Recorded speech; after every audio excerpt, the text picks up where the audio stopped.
Welcome to the Becoming Sound podcast, where we dive into the tough stuff and try to find the humor in the hot mess of being an adult child. Join me as we peel back the layers on growing up in dysfunction, navigating substance abuse, mental health challenges, and everything in between. Hi, everybody. This is going to be a new little series that I'm going to do on Becoming Sound, and it's a little informal. This is my friend Shannon. We have been friends for over 35 years, so, we got a lot of shit to talk about. Yeah. And I think it's just going to be, how did you put it? Just two formerly traumatized, but now fully healed and evolved girls. Yeah, okay, fully healed. Well, take that with a grain of salt. Ish. Healed-ish. Aware-ish. Anyways, maybe we'll do it once a month. Maybe if people like it, we'll do it more. And if they don't like it, we'll shut this shit down. You'll never hear from us again. We won't traumatize you any further. So that's what we're going to do. So I'm excited. And this is what happens every time we're together. So yeah. I always used to tell her we should be recording this. Yeah. Shit. Why aren't we recording this? Now we're recording and it's like. Yeah. It's like, oh, crickets.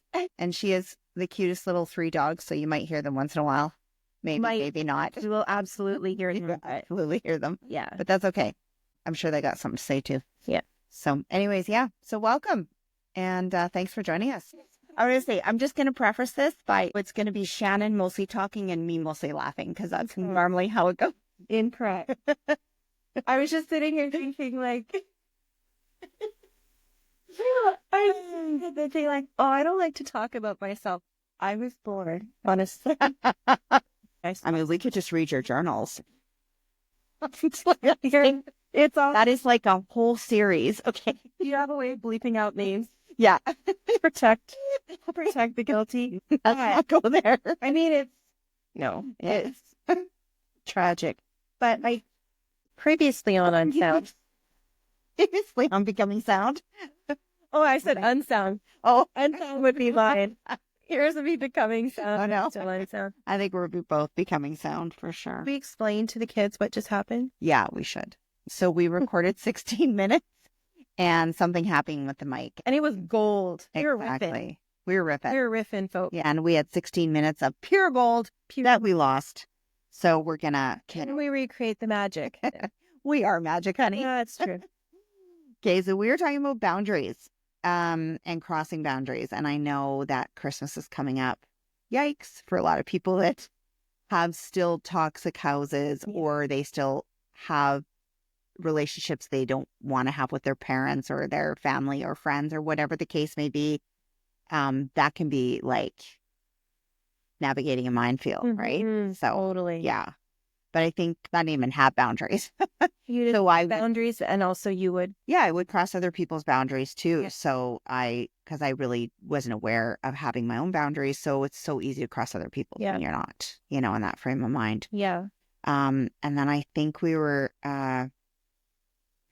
started talking about, this is super interesting, about your throat and not feeling like you have a voice, right? Yeah. Yeah. So my experience with boundaries, lack of experience with boundaries, was that I just would never draw boundaries because I think that I grew up feeling like, I'm not going to be the squeaky wheel. If there was so much kind of chaos and stuff. My brother was a squeaky wheel, right? He's the one that caused a lot of sort of stuff with my family, and there were fights and stuff. And it certainly wasn't just him, but when I would see that happening, I was just like melt into the wallpaper, and I just don't want to be causing any trouble at all. And it certainly comes from like my fears of just being abandoned, being rejected, that kind of thing. Mm-hmm. I think you were saying, yours came from a fear of what? What was your fear? Like if you like say it out loud. I just had this fear that if I was to let out all the shit that was going on inside of me, that people would judge me for sure. Like rejection was huge, but it's just this huge amount of fear was like this block in my throat. Yeah. I just wouldn't say it. And it started to manifest as a physical pain, right? Like you were. Yeah. And so we were saying that like it can really manifest itself physically. Mm-hmm. And I was recalling this moment when I was sort of in a situation which was not a healthy situation for me. But I put up with so much. There's an example of zero boundary drawn, because I think I just didn't want to be the squeaky wheel. We were talking about cool girl doesn't, say, hey, this isn't good for me, or this, you just want to be easy breezy. And so I put up with a lot of stuff and things that were starting to like manifest itself like in a physical way. Yeah.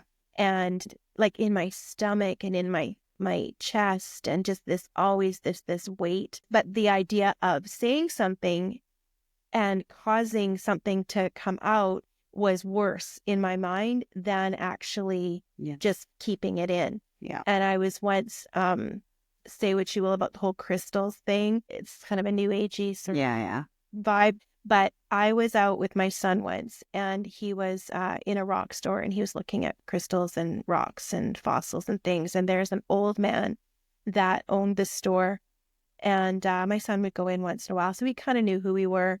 And he looked like right at me, and he was like, "What's up? What's going on with you?" And I'm like, "Oh, what, me? Like nothing. I'm fine. Everything's fine." And he's like, "You have a blocked throat chakra." And I was like, "Pardon me?"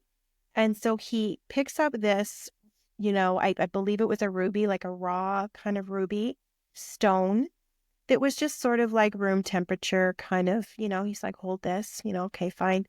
And then he held it up to my throat, and he held it there as he's talking about your throat chakra and what it is and blah, blah, blah. I'm like, all right.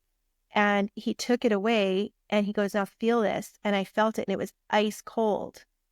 And he said, "You have a blocked throat chakra." And I made the joke like, "Sir, I'm not buying your ruby." Like, whatever. Okay, blocked throat chakra. Yeah. And what are you saying? That I'm an ice queen? Like, what are you saying here? I didn't get it at all. I was like, okay. But I went home, and I thought about it a lot, and I was just like, because as I'm like researching, okay, what is this blocked throat chakra thing? And really, it's like when the words get stuck, right? When you're not speaking your truth, when you're not letting out your feelings. And I mean, all of that is me. Like, I kept everything in. Like, I didn't talk about my feelings.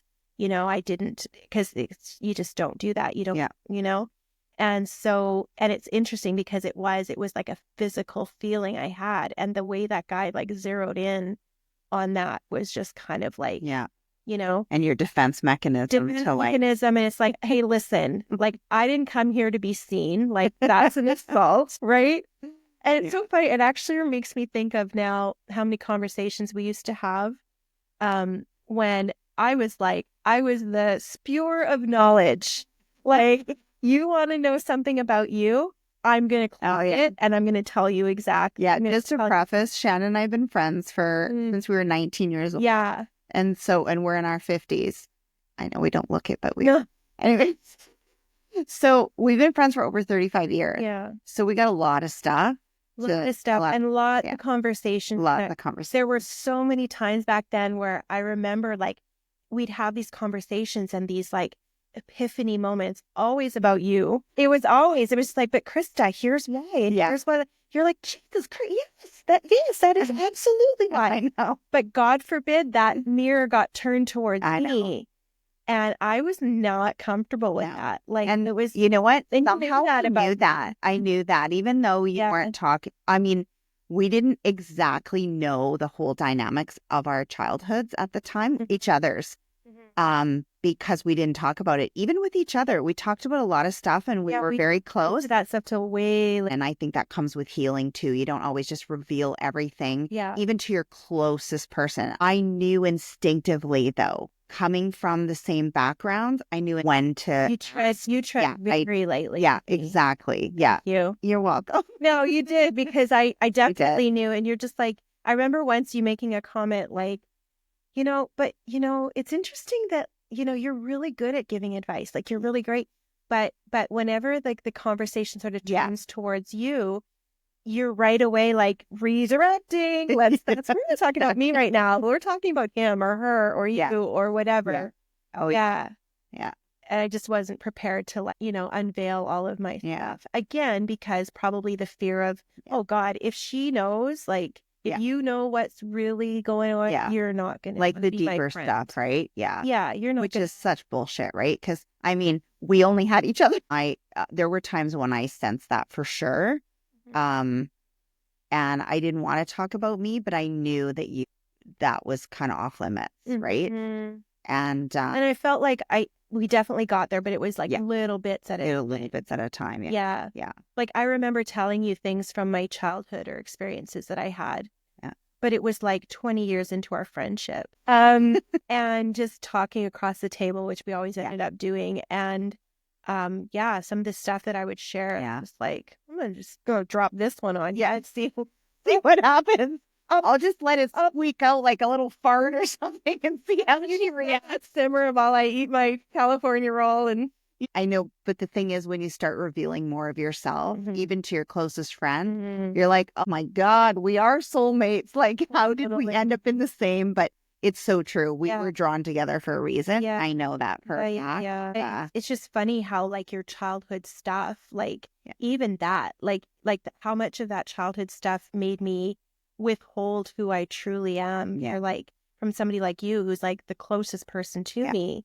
And it still took me years. To show you a lot of that stuff. Oh, and probably, like jump to like the now bus driver now, So true. But you know what? It makes me think of, so we always get together and go out for lunch or whatever. That's kind of our thing. We'll get together. We'll go sweater shopping. Sweater weather. It's like, exactly. And we'll go for lunch. And before a certain year, I don't even know what it was, probably about 3 years ago, we'd have these funny conversations. Sometimes they were a little deep, we're talking about our kids or whatever. And, we get into things.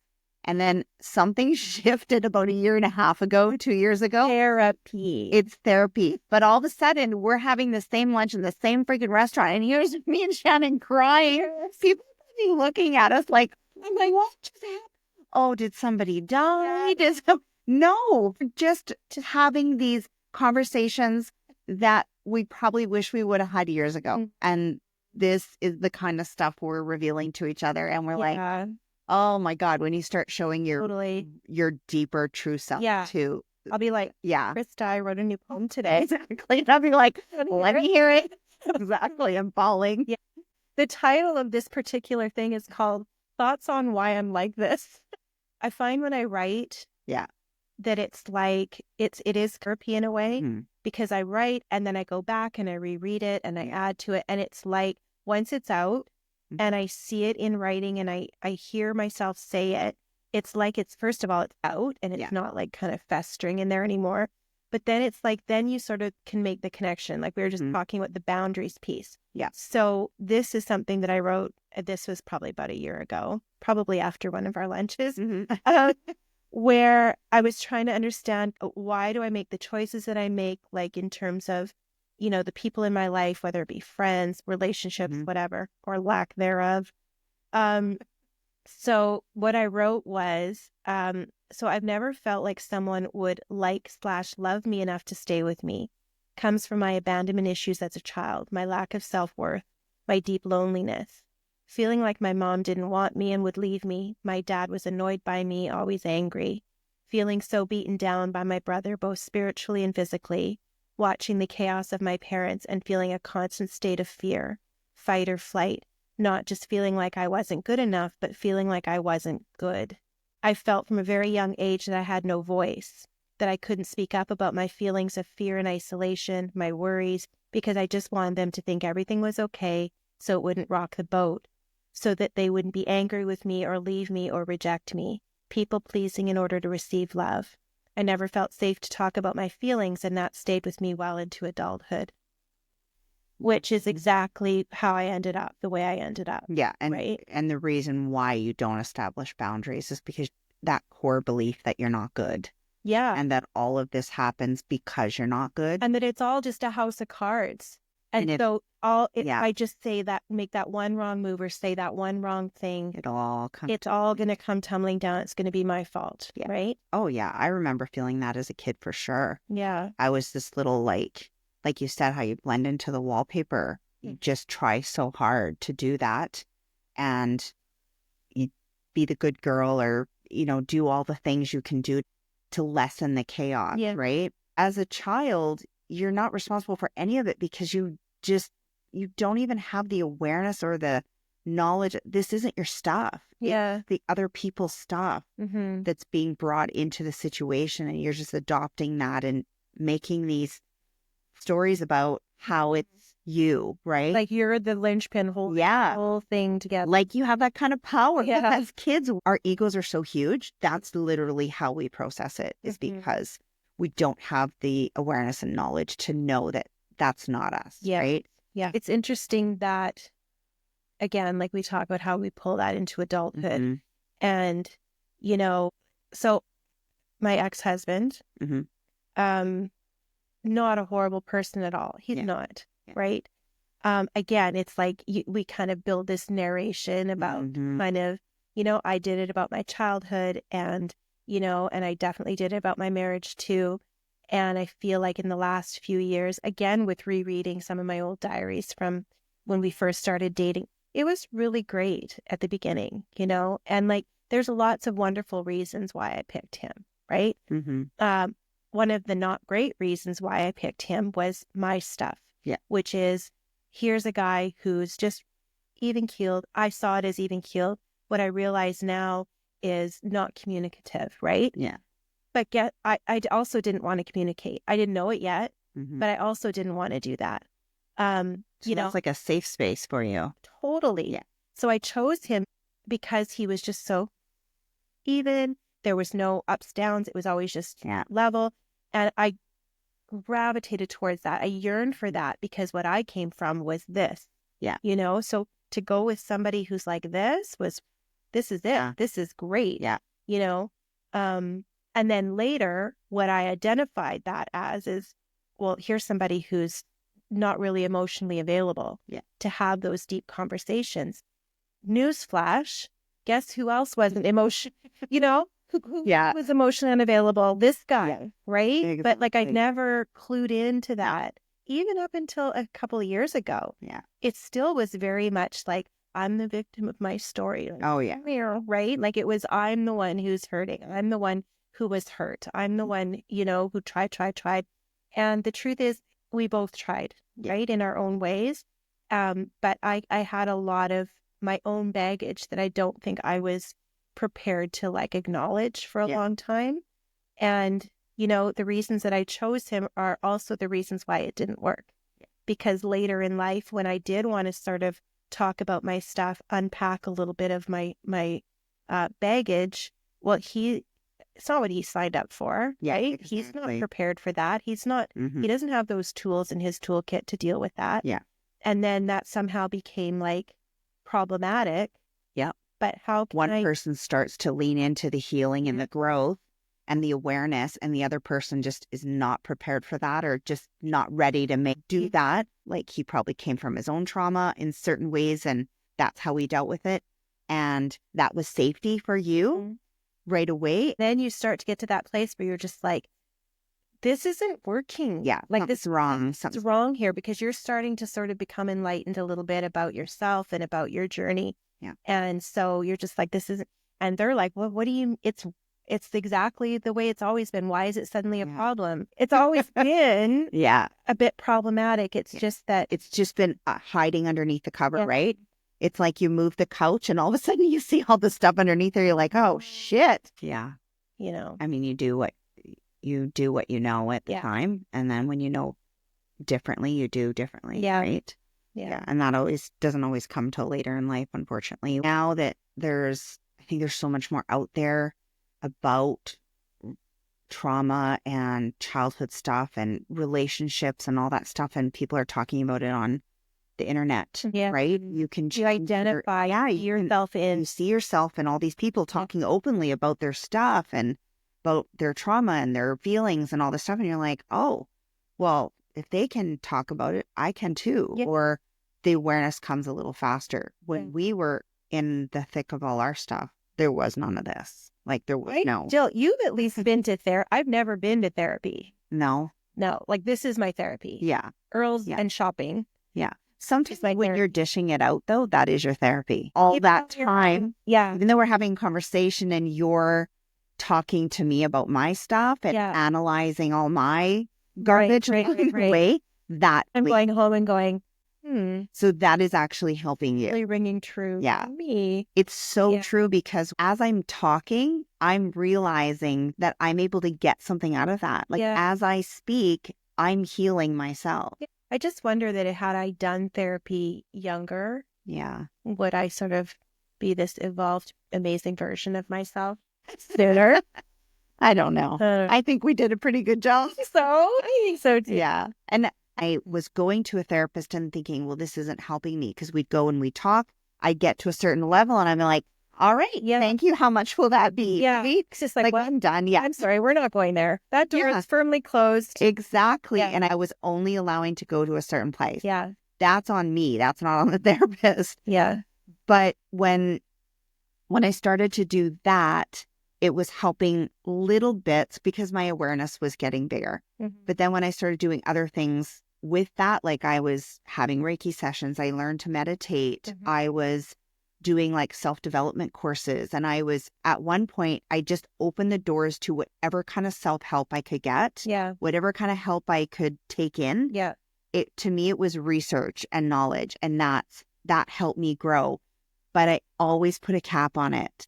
It's like that glass ceiling, right? Yeah. And I always had that in all the circumstances. So I would leave those things thinking, oh my, this is so much awareness and I'm growing and all this stuff.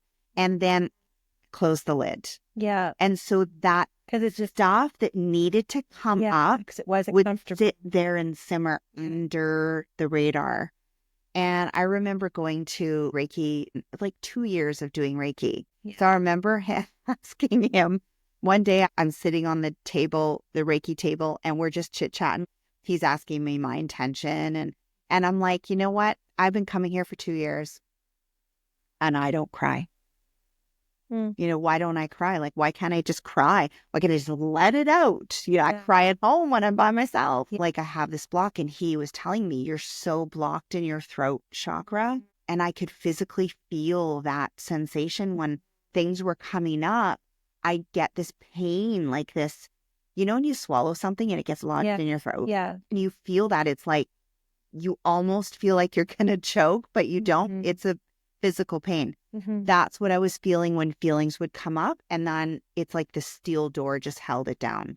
Yeah. And I would just push and push and push and work through the pain to not express it. To keep that. It took more energy to keep it down than it probably would have to let the shit out. And he just said to me, he's like, you know, you'll do it when you're ready. Yeah. Right.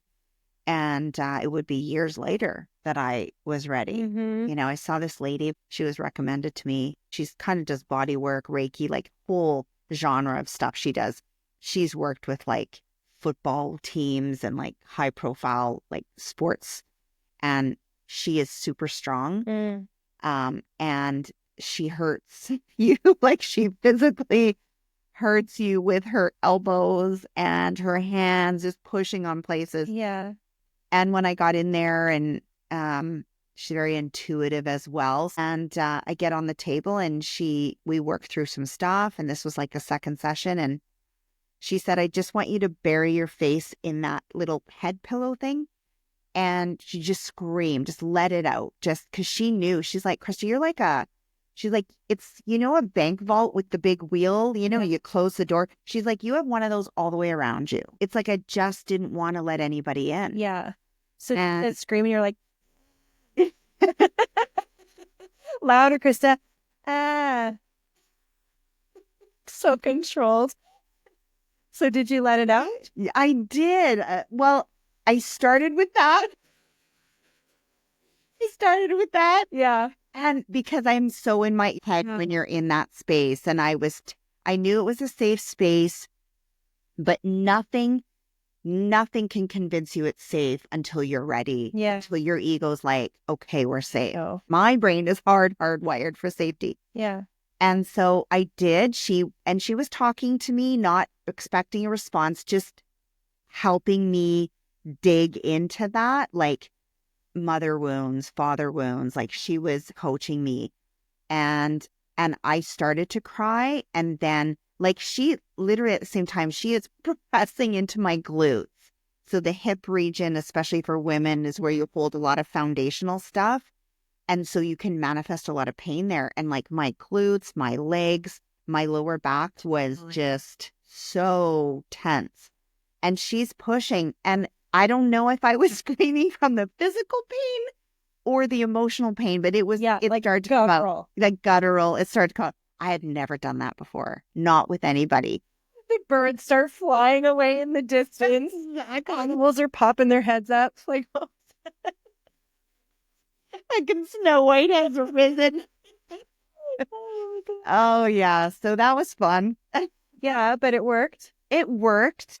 Thank you for joining me today on another episode of Becoming Sound. If this episode resonated with you in some way, please share it with someone you care about. And don't forget to hit the subscribe button. It helps to get this information out to more people who may need it. If you have a sec, I would love a follow on Apple Podcasts and Spotify. While you're there, hit the 5-star rating and give me a review. When you're scrolling, follow me on my social platforms, and I would love to hear your comments and feedback. Have a fabulous day, lots of love and gratitude from me. Please note, the views, information, and opinions expressed during the Becoming Sound podcast series are solely those of the individuals involved. The content of this podcast is to educate, inform, and for entertainment purposes only. This podcast series and the content presented does not constitute for medical or other professional advice or services. If you are in crisis or in need of help, please contact your medical or professional provider.